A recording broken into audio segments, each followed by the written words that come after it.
have the general vision is multiple homes, smaller homes, not institutional orphanages, that will also begin to give them a sense of family. Umuryango, by the way, means Kinyarwanda for family. And so it's a very conscious effort on all our parts. We partner together that these boys at this point, hopefully girls in the near future, will begin to see family life, begin to experience that, begin to pass that on as they become healthy, productive citizens of their country. You know, it's going to touch, and that's what he said about modeling. So we could have hundreds and go quickly with hundreds and lots of children, but what do we do when we have 4 talented students already that are in high school? By the way, they have to take a national exam to get into high school. About one out of 10 children go to high school in Rwanda. So these are 4 kids that never had education, were on the street, were abandoned, were forgotten, were thought to be trash and no potential. They're now in high school. What if they then, yes, I do get excited about these young guys, because I think they're our future leaders for the next home, and for the next business, and for the next family. So, you know, it's like, you know, what do we do then with, what if they're skilled enough to go to college? What does the family do? You take care of them. You help them go, right? So again, we're cautiously expanding, and we did raise enough funding to do another home, and we are going to do that home. But we're nervous a little bit in a healthy way, saying, okay, God, but we don't want to miss what you put in their hearts. This is the thing that we feel we're stewarding as strategic partners. I'm just trying to steward their hearts and their vision for these young boys, these kids. So we're going to be working on self-sustaining businesses. We're going to develop a dairy herd, which we do also have funding for now. They're going to learn dairy. They're going to learn, and we're hoping to produce actually income out of that. I have an agriculture team of brilliant people at Penn State now meeting with us on a regular basis, and a couple of them are going to go over in June. They're going to soil sample, water sample, looking at self-sustaining agriculture. Maybe we don't do self-sustaining agriculture. Maybe we do a cash crop and make that really our main crop and buy our own food easier.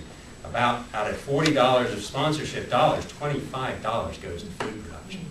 So this is a huge thing, and this will also train these guys, these young boys, into making a living. So again, it's that kind of vision that we've had and have and want to keep with, and that's kind of where we're at. We're with the 20 boys now. 4 of them are in high school. So we have an empty room at the home that most of us in our trip will be making use of.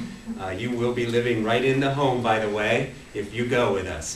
That's our plan. We do have running water there, and we do have electricity there, and we've watched God do that over the last couple of years. We're excited.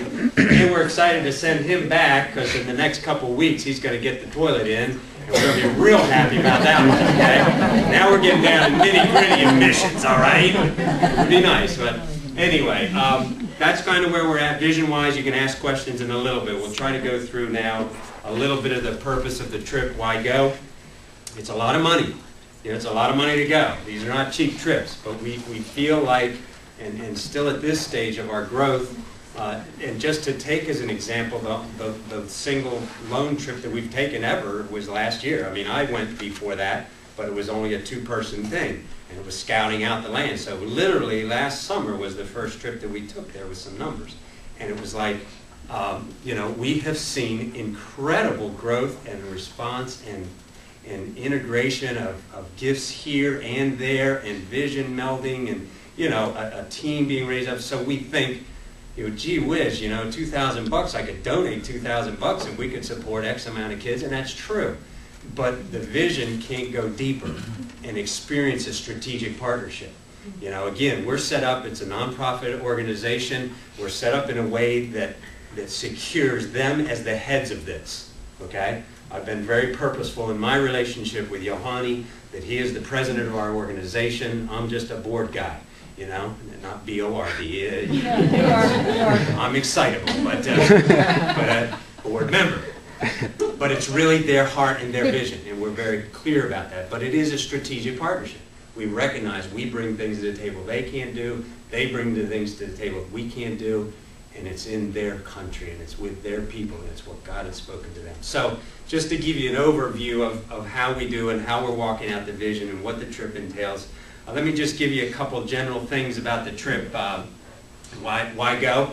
We feel like it's very valuable to expose hearts to what God's doing there, what the opportunity is. This is a country that was busted to smithereens in 1994 through a genocide that is indescribable. There were a genocide in 1959. There were ongoing generational things that are still getting healed, that are not fully healed, that probably will take another generation to heal. But we believe, again, in giving, when we give hope to these young boys, and they have a future and a reason to live and a reason to go beyond the next day, then it can infect in a healthy way a leavening right through a nation. That's really our hope. We're dumb enough to believe that'll happen. And I believe God's big enough to make it happen. So why go? To expose you guys to what God's doing, to expose you guys to these young men's hearts that are there, to the need there, to seeing the culture. Rwanda is an absolutely gorgeous country. It's temperate year-round, by the way, which is, it's near the equator, but it's very high altitude, somewhere between 4,000 and above feet. So you will be amazed that, you know, maybe your concepts of Africa were like mine the first time I went. And, you know, I'm prepared with backpacking, I'm prepared to trudge against these deserts and stuff, you know, and it's beautiful. And it's 70 degrees every day, day and night, and it's, you know, whatever, you know. You get in a taxi to go places, you know. So it is just a beautiful country, a beautiful people that have had a very strong value on family, on taking care of children, that has been completely busted apart. And they don't have the capacity to take care of these children now. They go after the ones that are maybe even the more classic young baby orphan type people, okay, kids. But these kids that are 3, 4, 5, and then they get into the 6-year and the 10 and the 12-year range, they're throwaways. They don't have the time, the money, the ability to care for them. They become your thieves, your robbers, your drug addicts, your mercenaries for hire in your next generation. So again, we feel like this is a very specific call that was given to these guys. I think it can expand in other areas. We hope to. We believe there's going to be a home for babies, unwanted babies. There's actually a home built on the property by another gal that went to the same school in Pittsburgh, who's an orphan herself, and she built it with her own money with that vision. So we think those things are coming. But this is our focus, this is our view to see that. So, you know, what will you be doing if you go? Number one, you're going to get your heart opened up. And sometimes comfortable, sometimes uncomfortable. We believe that you'll be able to connect deeply with the boys that are there. We spend lots of time, and the fact that now we're going to be living there is just going to be amazing. So you will get to know them, begin to see their personalities. Yes, English is a barrier, but we overcome it. Most of them speak both Kinyarwanda and some French.